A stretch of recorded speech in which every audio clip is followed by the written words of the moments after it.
ஒரு அம்மா மகனை அணைச்சபடி ஒரு ஒரு எலும்புக்கூடு கிடைச்சிருக்குது.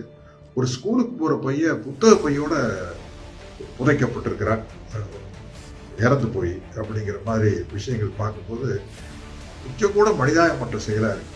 பார்க்கும்போது ரொம்ப வேதனையா இருந்தது, ரொம்ப கோரமா இருந்தது, ரொம்ப கோபமா இருந்தது, அதிர்ச்சி அளிக்கக்கூடிய விதமா இருந்தது. இதை செஞ்சவங்க கிட்டயே போய் நீதி கேட்டோம்னா கிடைக்காது.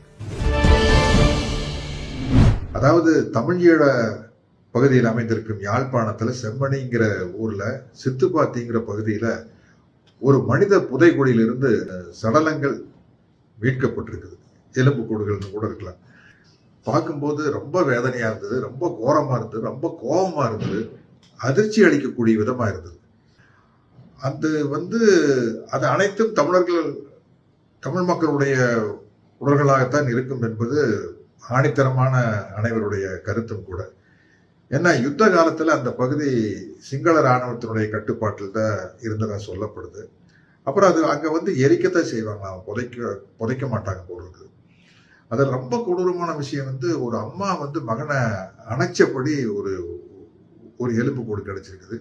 ஒரு ஸ்கூலுக்கு போற பையன் புத்தக பையோட புதைக்கப்பட்டிருக்கிறான், இறந்து போய் அப்படிங்கிற மாதிரி விஷயங்கள் பார்க்கும்போது கொஞ்சம் கூட மனிதாயமற்ற செயலா இருக்குது. இதை செஞ்சவங்க கிட்டயே போய் நீதி கேட்டோம்னா கிடைக்காது. அதனால சர்வதேச நீதிமன்றத்தில் தான் இதை கொண்டு போகணும். இந்த கோர நிகழ்ச்சியை உலக நாடுகள் அனைவரது கவனத்திற்கும் கொண்டு செல்ல வேண்டும்.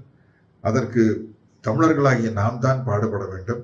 இது சர்வதேச நீதிமன்றத்தில் இந்த விஷயத்தை கொண்டு போய் சேர்த்து இந்த கொடூரமான விஷயத்துக்கு சரியான நீதி கிடைக்க வேண்டும் என்று நாம் அனைவரும் ஒன்றிணைந்து போராட வேண்டும்.